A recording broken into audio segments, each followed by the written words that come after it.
Saint-Ouen-sur-Seine, automne 2020, ville chantier. Depuis déjà plusieurs années maintenant, Saint-Ouen fait peau neuve pour préparer l'arrivée des Jeux Olympiques de 2024, mais aussi pour le projet du Grand Paris dans lequel la ville s'inscrit.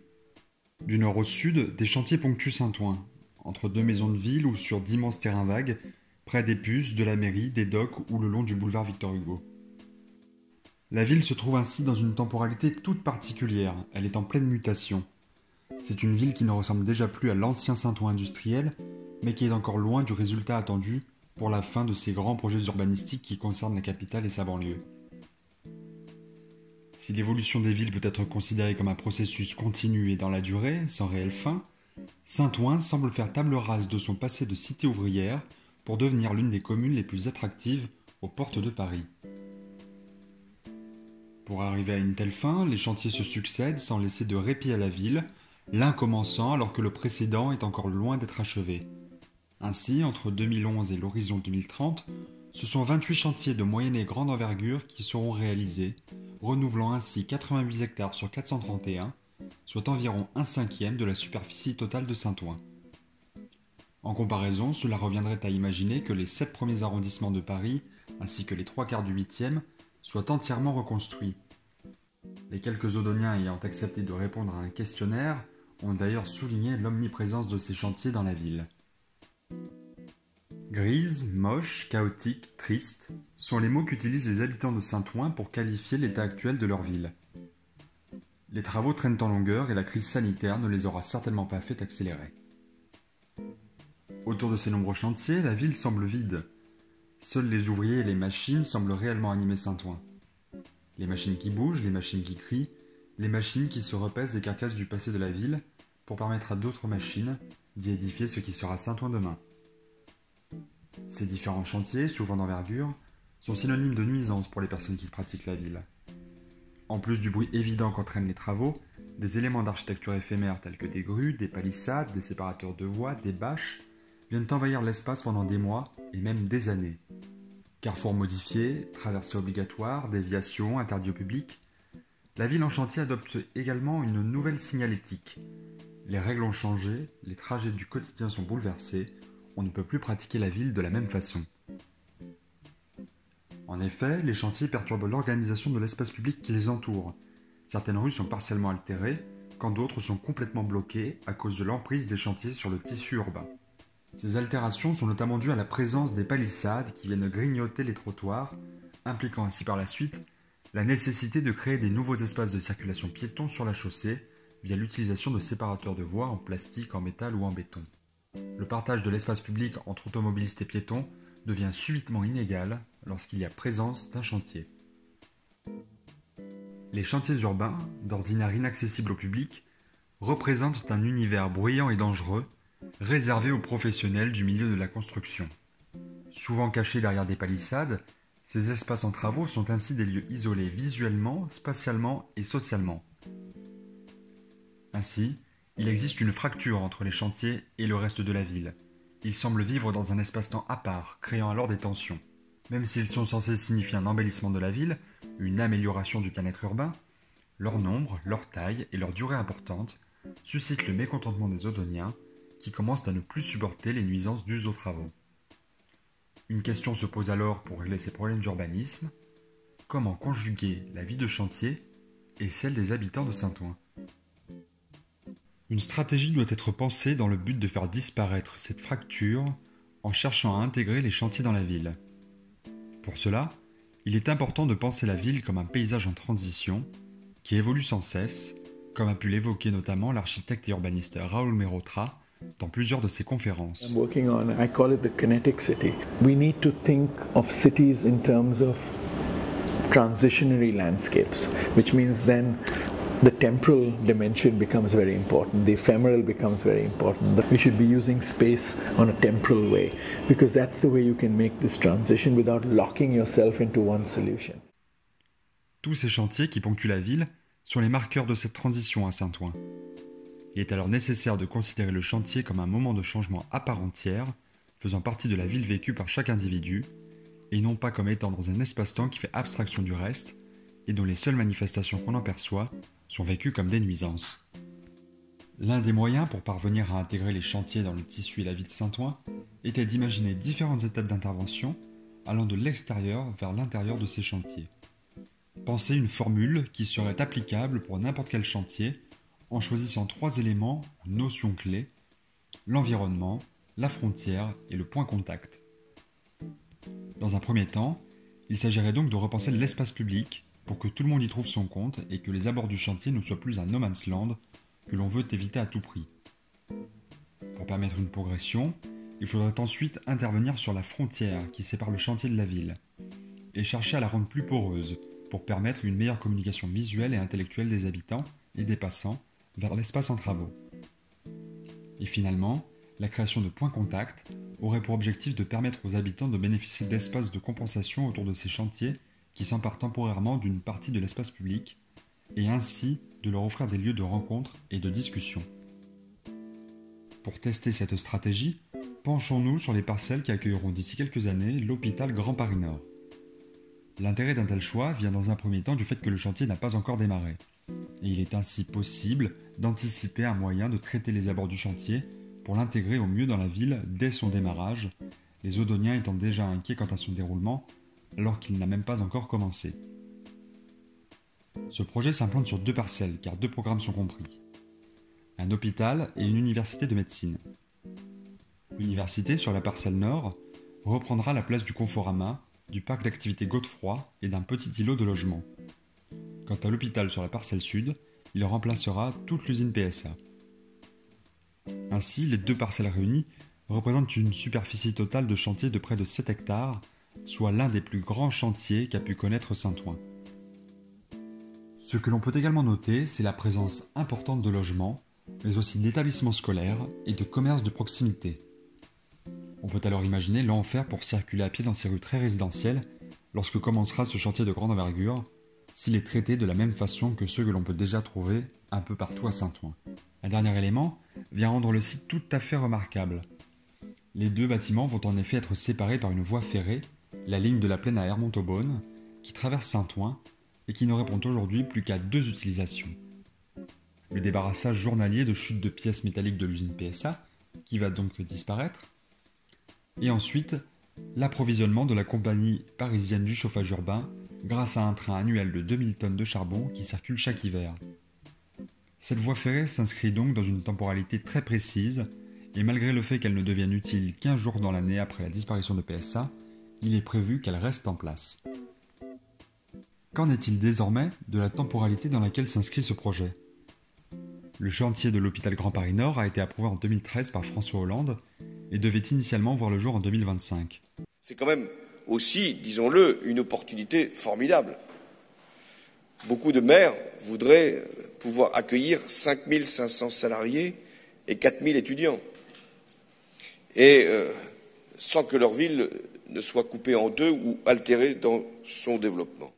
2 phases importent particulièrement, de 2021 à 2023 avec la démolition, puis de 2024 à 2028 avec la construction. Le chantier est donc prévu pour durer au moins 8 ans. Il est alors important de penser à la façon d'intégrer efficacement ce chantier dans la ville, afin que ces 8 années ne soient pas ressenties comme un calvaire au quotidien par tous ceux qui vivent et passent autour. À partir de cette stratégie, 3 interventions peuvent être imaginées autour de ce projet. La première à être mise en place concerne la voie ferrée qui sépare la parcelle de l'hôpital et celle de l'université. Pour ne pas que cet élément d'architecture urbain ne soit rendu quasiment obsolète suite à la fermeture de PSA, il faut la reconvertir. Durant la première phase, celle de la démolition, la voie ferrée serait utilisée pour évacuer les gravats. De cette façon, il serait possible de limiter les allées et venues de poids lourds de chantier dans des rues où le trafic automobile est déjà bien assez stressé. Dans un second temps, lors de la phase de construction, l'idée serait de rendre la ligne de la Plaine à Hermont-Aubonne praticable par les piétons, sur le tronçon rejoignant l'avenue du Capitaine Glarner et la rue Louis Blanc. Il s'agirait d'imaginer un dispositif qui viendrait se poser sur les rails afin de les rendre adaptés à la circulation des piétons le temps des travaux. Des espaces en friche, du côté de l'avenue du Capitaine Glarner et de la rue Louis Blanc, permettraient notamment d'installer des escaliers et rampes pour rendre ce nouvel espace public accessible à chacun. Ce morceau de voie ferrée de 350 mètres de long par 10 mètres de large sera aménagé grâce à la récupération d'éléments sur les bâtiments qui se tiennent encore aujourd'hui sur le site du futur CHU, mais aussi grâce au détournement d'éléments caractéristiques du chantier. Ainsi, les lettres placardées sur les façades du magasin Conforama sont transformées en éléments de mobilier urbain, la structure des verrières de PSA se transforme en préau pour abriter les promeneurs, des éléments d'échafaudage deviennent un jeu pour enfants, et les palissades de chantier basiques que l'on peut trouver un peu partout dans la ville sont ici fixées au sol pour devenir de solides rambardes et percées pour permettre aux plus jeunes de satisfaire aussi leur curiosité. Ces aménagements ludiques sont une invitation à la promenade et à se poser quelques instants pour observer les ouvriers et les machines qui s'affairent en contrebas. L'utilisation de ce tronçon de voie ferrée permet de mettre en valeur cet élément si particulier de la ville, de proposer un espace privilégié pour la circulation des piétons qui peuvent alors facilement traverser la zone de chantier en toute sécurité, à bonne distance des engins, le chemin de fer ne pouvant même pas être survolé par les grues car considéré comme une zone interdite de survol. Cette rue perchée permettrait également d'offrir un point de vue en hauteur tout à fait inédit sur le déroulement des travaux et de rendre au corps sa place dans la ville, aujourd'hui oubliée dans le contexte de Saint-Ouen où dominent les machines et les voitures. Dans cet espace, le corps est libre de voir, d'entendre et de se mouvoir. En plus de cela, pour repenser l'espace public dédié aux automobiles, il est important de se pencher sur les flux des véhicules de chantier qui s'ajoutent au trafic. Si l'utilisation de la voie ferrée pourrait permettre dans un premier temps de réduire le nombre lors de la démolition, on ne peut espérer compter uniquement dessus. À Nantes, la superficie des chantiers entre 2018 et 2025 s'élève à 58 hectares contre 65 à Saint-Ouen. Une étude menée dans cette ville dit qu'une moyenne de 140 véhicules de chantier par jour circulent dans les rues du fait de la présence de sites en travaux. Un chiffre certainement supérieur de véhicules de chantier traversant la ville doit alors être observé à Saint-Ouen, qui est pourtant 15 fois plus petite que Nantes, avec une fourchette estimée de 10 à 15 véhicules de chantier par jour autour du site du CHU. Ainsi, la mise en place d'un pilotage coordonné et d'une mutualisation des déplacements engendrés par les chantiers à travers la ville pourrait permettre de réduire ces flux de poids lourds et ainsi soulager l'espace automobile autour du site. En complément, une application de chantier pourrait alors être mise en place.